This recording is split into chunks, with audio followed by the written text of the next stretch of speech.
오늘은 복음에 대해서 함께 나누도록 하겠습니다.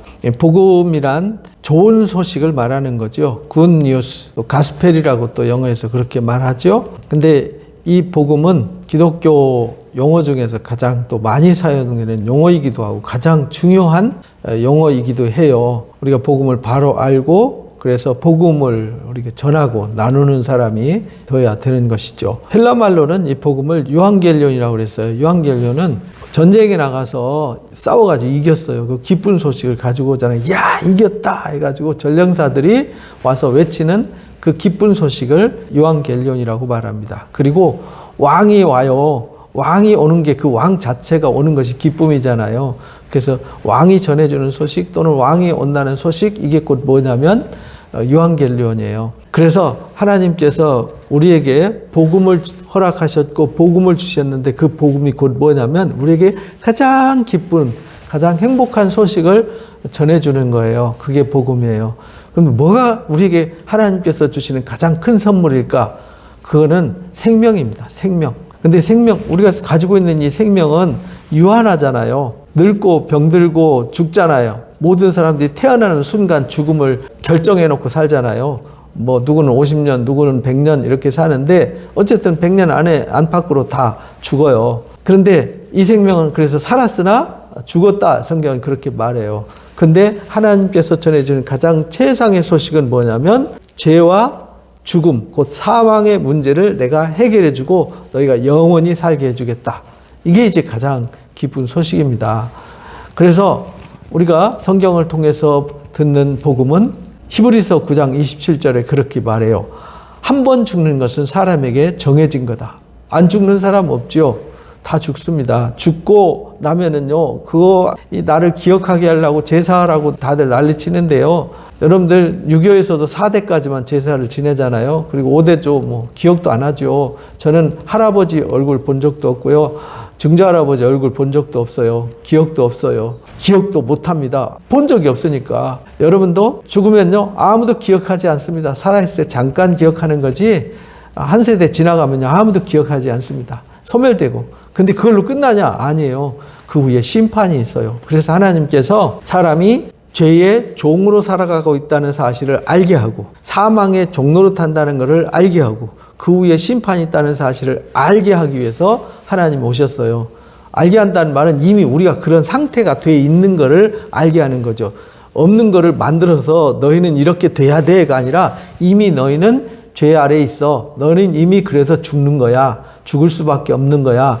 그리고 너희에게는 반드시 심판이 있어. 이렇게 말해요. 근데 심판이 있다는 것을 무슨 공갈 협박하려고 써놓은 게 아니에요. 심판이 있기 때문에 하나님이 애타는 마음으로 한 사람도 멸망하지 않고 한 사람도 심판 안 당하고 모든 사람들 구원받기를 원한다라고 디모데전서 2장에서 그렇게 가르쳐 주셨죠. 하나님의 뜻은 한 사람도 멸망하지 않는 거예요. 다 구원받는 거예요. 그래서 하나님이 세상을 이처럼 사랑하사 독생자 예수 그리스도를 이 땅에 살리시기 위해서 보내주신 것이죠. 그래서 그 사실을 알게 해야 돼요. 왜? 그래서 성경은 예언의 역사예요. 미리 알려주시는 거예요. 하나님은 당장 닥쳤을 때 아니면 지난 뒤에 무의미하잖아요. 닥쳤을 때 우리에게 무슨 유익이 있겠어요. 알려준들. 그러니까 하나님께서요, 중요하게 여기는 것은 미리 알려주는 거예요. 그래서 성경을 예언의 역사라고 그래요. 예언, 묵시, 미리 가르쳐 주는 거죠. 하나님께서 인간은 이래서 고통받는 거야. 사람이 왜 전쟁하고 왜 다투고 원망하고 불평하고 고독하고 외롭고 힘들게 살아가느냐? 죄 때문에 그런 거야 라는 걸 가르쳐 주는 거죠. 그리고 사람이 죽는 거야. 그리고 반드시 심판이 있어.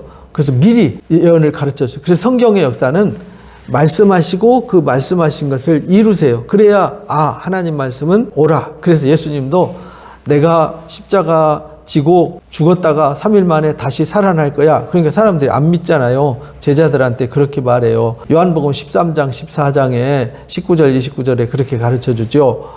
내가 너희한테 이 사실을 미리 일러주는 이유, 이 일이 일어날 때 너희로 믿게 하려 합니다. 그래서 성경은 미리 알려줘요. 왜? 미리 알려줘야 준비를 할 거 아니에요. 그러니까 그게 하나님의 사랑이에요. 근데 미리 알려주는데 사람들이 안 믿잖아요. 알려고 하지 않잖아요. 그런데 그걸 알려주고 깨닫게 하려니까 싫다는 거, 안 하겠다는 거 가서 전해주려니까 사람들한테 미움을 받죠. 그래서 기독교 역사는 핍박 속에서 일하는 겁니다.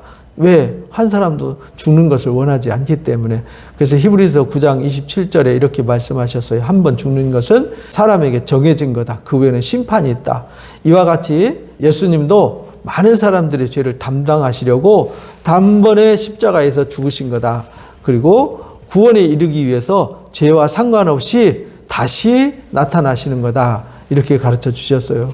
그래서 이제 죄가 없으신 예수님이 새 생명을 가지고 부활하신 새 생명으로 나타나셨고, 이제 하나님 보좌 우편에 앉아 계시다가 다시 우리에게 오셔서 우리를 영원한 하나님의 나라, 영원한 생명 가운데 이르게 하려고 오시는 거죠. 이게 기쁜 소식이에요.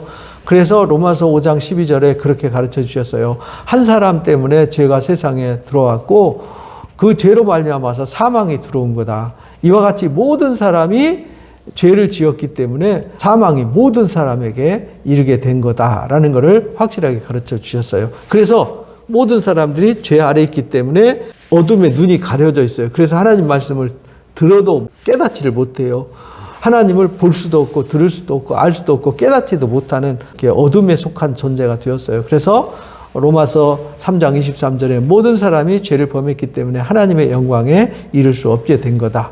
그리고 모든 인간은 일생 동안 죽음에 매여서 죽음의 종로로 타게 돼요. 사람들이 죽는다는 건 다 알잖아요. 죽는 거 모르는 사람은 없어요. 근데 꼭 암 걸려서 6개월밖에 못 삽니다. 1년밖에 못 삽니다. 해야 아이고 하고 살려고 바둥치고요. 또 장례식장 가야 그때서 죽음에 대한 두려움이나 죽음에 대한 안타까움을 갖지, 건강하고 멀쩡할 때는요 절대 뭐 죽음 생각지도 않고요. 죽음 얘기하면은 콧방귀 끼고 살아요. 인간이 그만큼 어리석고 미련한 존재죠. 그래서 히브리서 2장에 그렇게 가르쳐 주셨어요. 자녀들은 혈과 육에 속했다. 그 말은 우리가 육신을 입고 한계에 갇힌 존재라는 거죠. 그도 또한 그래서 우리와 똑같이 혈과 육을 입고 이 땅에 오시는 거다. 그래서 죽음을 통해서, 십자가의 죽음을 통해서 우리가 마귀 곧 죽음의 종로로 타고 있다는 그 사실을 예수님도 경험하는 거죠. 그리고 죽으심으로 마귀 곧 죽음의 세력을 잡은 자 곧 마귀를 멸하시러 예수님이 이 땅에 육체를 입고 오신 거다. 그래서 죽기를 무서워함으로 한평생 종로로 타는 모든 자들을 놓아주려고 예수님이 이 땅에 오신 거다. 그게 곧 복음이라는 거예요. 복음은 다른 게 복음이 아니에요. 죄와 사망으로부터 우리를 건져주는 것, 이것이 복음입니다. 우리가 허물과 죄로 말미암아 죽었었어요. 모든 사람들이 이 세상 풍조, 곧 세상의 죄악의 풍습을 쫓아 살아요. 공중권세 잡은 자의 권세 아래 잡혀서 살아가요. 그래서 불순종의 아들들, 하나님의 말씀을 듣지도 않아요. 순종하지도 않아요. 그런 사람들의 가운데 역사하는 영들에게 사로잡혀 살아가요. 그래서 육체의 욕심을 따라서 육체의 마음과 원하는 본능을 쫓아서 살아가는 존재가 되어서 본질상 진노의 자녀가 되었었어요. 이게 에베소서 2장 1절에서 3절에 가르쳐 주시는 말씀이죠. 그래서 모든 사람들이 하나님의 영광에 이를 수 없어요. 하나님께 나아갈 수 없어요. 그래서 하나님께 나아가려면 이 죄의 문제를 해결해야 되는데, 죄의 문제를 해결하는 방법은 죄가 없으신 하나님의 아들이 와서 나 대신 죄값을 갚아주시는 거예요. 내가 아무것도 한 게 없어요. 죄진 것밖에 없고요. 나는 하나님 뭐 알려고 하지도 않았어요. 그런데 주님이 나를 위해서 십자가 져주시고 나의 죄값을 갚아주시겠다고 오셔서 조건도 없어요. 이유도 없어요. 무조건 예수님을 믿기만 하면은 우리를 그 모든 것으로부터 해방시켜 주시고 우리에게 다시 새 생명의 소망을 주시겠다는 거죠. 근데 그걸 사람들이 안 믿고 안 받느니 참 안타까운 거죠. 그래서 성경에서 말하는 복음이 뭐냐면 사도행전 3장에 보면 그렇게 가르쳐 주셨어요. 그런 하나님이 모든 선지자 입을 통해서 자기의 그리스도께서 고난 받으실 일을 미리 알려줬다. 그래서 성경을 우리가 배우고 하는 것은요, 미리 알려주는 거예요. 그걸 미리 알려주는 거, 기쁜 소식을 미리 알려주죠. 그걸 뭐라고 그러냐면 캐리그마라고 그래요. 선포하는 거죠. 미리 하나님이 너희는 하나님이 사랑하셔. 너희에게 하나님이 영원한 생명 주시길 원하셔. 너희가 죄의 종, 사망의 종 노릇해서 영원히 멸망받고 심판받는 걸 원하지 않으셔. 너희들을 거기서 구원하셔서 너희에게 평안 주시고 복 주시고 은혜 주시고 평강 주시고 영원한 생명과 함께 영광을 상속해 주길 원하셔. 이게 뭐냐면 캐리그마예요. 하나님이 그걸 우리에게 가르쳐 주시는 거죠. 미리 알게 해주셔요. 그런데 성경에 선지자들을 통해서 사도들을 통해서 그렇게 하시겠다고 약속한 말씀 성경 다 이룬 거잖아요. 성경은 예언과 예언의 성취 이야기예요. 가짜가 거짓말 얘기가 아니라 실제 말씀하셨고 말씀하신 것을 이루신 증거예요. 그러니까 복음은 영생이 있어? 진짜 그 말씀 믿어도 돼? 이러잖아요. 성경 자체가 하나님의 명예와 당신의 아들의 십자가 생명을 걸고 보증한 거란 말이에요. 근데 보증만 한 게 아니라 실제 그 말씀을 이루어 오셨어요. 그래서 성경은 예언과 성취로 이루어져 있어요. 그래서 예수님도 오래전에 선지자들 통해서 말씀하신 대로 오셨어요. 말씀하신 대로 십자가에 못 박혀 죽으셨고 3일 만에 다시 살아나셨어요. 성경대로. 그래서 고린도전서 15장 3절에 사도 바울이 뭐라고 그랬냐면 내가 받은 것을 먼저 너에게 전한다.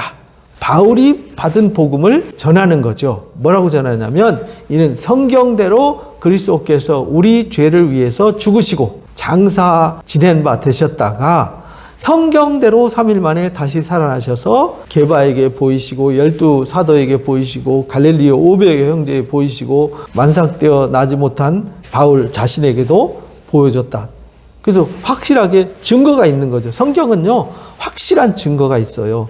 그러니까 거짓말을 못하는 거죠. 그래서 마지막 심판할 때에 근거가 뭐냐? 성경이에요. 예수님은 심판하러 온 게 아니라 구원하러 오셨고요. 뭐가 심판이냐? 하냐? 성경이 심판의 법전이 되는 거예요. 왜 저를 심판합니까? 봐. 성경에 내가 이렇게 하겠다고 예정했고 내가 너희한테 가르쳐 주었잖아. 믿으면 구원받는다는데 네가 안 믿었잖아. 이 근거가 된다는 거예요. 그래서 디도서 1장 2절 3절에 영생의 소망을 위함이다. 이 영생은 거짓이 없으신 하나님. 하나님은 거짓말 못하세요. 어둠도 전혀 없으신 분이잖아요. 자기 때에 이 영생의 소망을 영원전부터 약속했던 것을 때가 돼서 우리에게 전해주신 것이다. 이렇게 가르쳐 주셨어요. 그리고 그걸 지금 우리한테 맡겨준 거다. 그래서 교회는 뭐 하는 것이냐? 이 복음을 전해주고 이 복음에 이르고 이 복음으로 사는 방법을 가르쳐 주는 데가 교회예요. 그러니까 교회는 그냥 무슨 프로그램하고 무슨 행사하는 곳이 아니라요. 이 생명의 복음을 전해주는 곳이에요. 복음이라는 말 자체가 뭐냐면 예수님이 곧 복음이세요. 예수님이 곧 생명이세요. 그래서 한 사람 때문에 사망이 이 땅에 왔어요. 아담 한 사람 때문에. 아담이 하나님의 말씀을 듣고 영원토록 복락을 누리도록 만드셨는데 복을 잃어버린 거죠. 복락원에서 신락원이 된 거죠. 낙원을 상실해버린 거예요. 그래서 하나님과 함께 할 수 없어요. 하나님과 함께 하려면 이 어둠을 벗어버려야 되는데 어둠은 반드시 죽음이라는 대가를 지불해야만 하나님께 갈 수 있어요. 왜? 죄는 없애려면 죽어야만 없어지는 거잖아요. 그래서 죄의 삭은 사망인 거죠.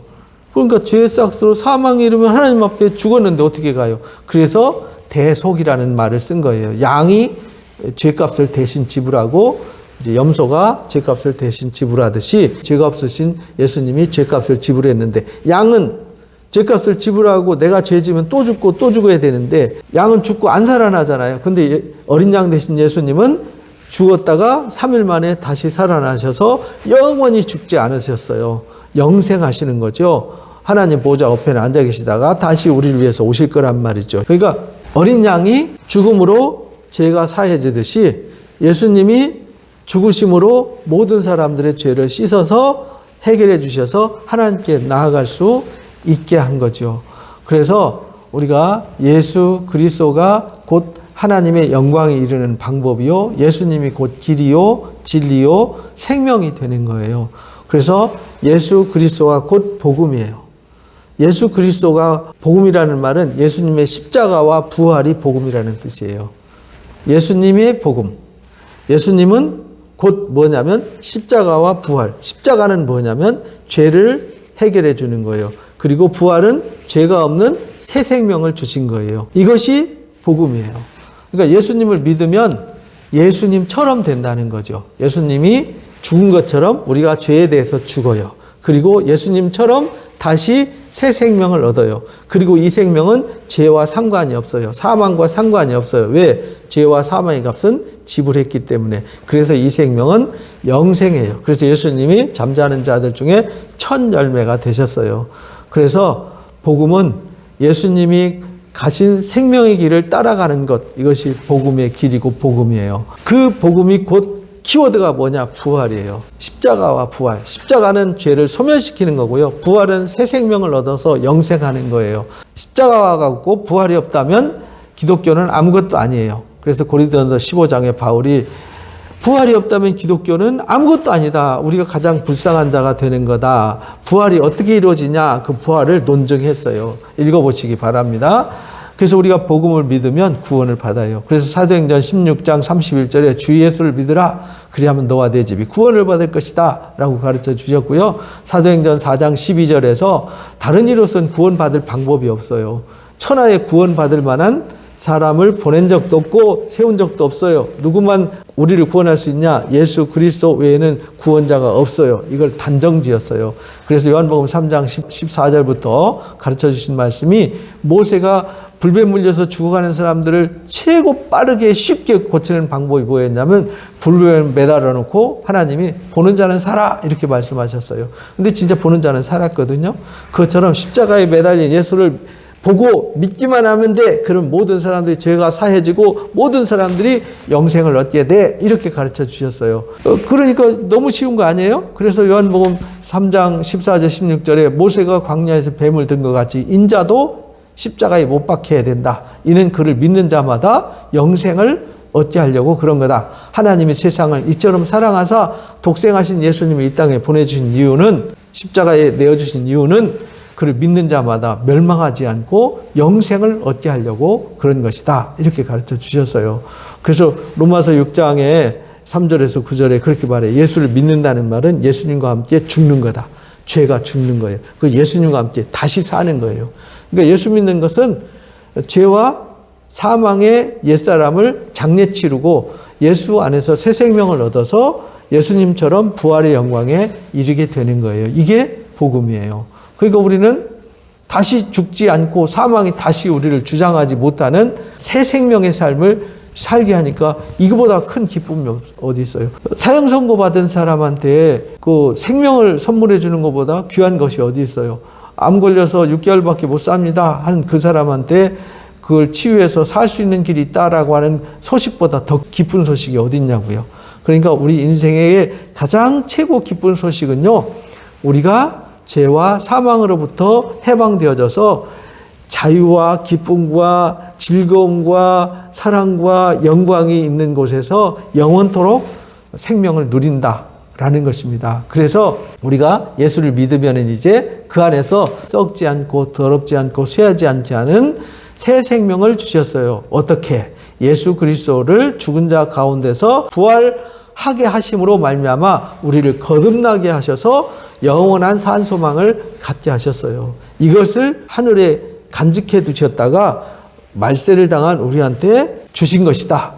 이제 우리는 예수님을 믿음으로 죄값을 지불했으니까 의롭게 되었잖아요. 그래서 의롭다 하심을 받았으니까 그 예수님으로 말미암아서 이제 하나님의 그 화평, 하나님의 기쁨, 하나님의 즐거움을 누리는 자가 되어야 돼요. 그 로마서 5장 1절에서 5절까지의 기록된 말씀이에요. 그로 말미암아 우리가 믿음에 서 있는 이 은혜에 들어감을 얻었다. 그리고 하나님의 영광을 바라보고 즐거워하는 거다. 이것만이 아니라 우리는 환난 중에도 즐거워한다. 왜냐하면 예수 믿는 사람들은 터널을 지나가는 거거든요. 막장으로 가서 끝나는 세상으로 가는 것이 아니라 새로운 세계를 향해서 가는 겁니다. 그래서 환난 중에도 즐거워하나니 이는 환난이 인내를, 인내가 연단을, 연단이 오히려 소망을 만들어내고 이 소망이 우리를 부끄럽게 하지 않는다. 하나님의 사랑이 우리 마음에 부은 바가 되어지고 우리가 아직 죄인 되었을 때에 하나님께서 우리를 이렇게 사랑한다라고 사랑을 십자가를 통해서 확증하신 거다. 그래서 그리스도 예수 안에 있는 사람은 결코 정죄함이 없다. 그래서 이제 하나님의 자녀가 되어서 하나님 나라를 상속하게 되는 상속자가 되는 것이다 라고 가르쳐 주셨어요. 이게 복음이에요. 그러니까 여러분들은 복음을 믿고 복음으로 산다는 것은 너무나도 큰 축복이고 은혜임을 깨달으시기를 바랍니다. 감사합니다.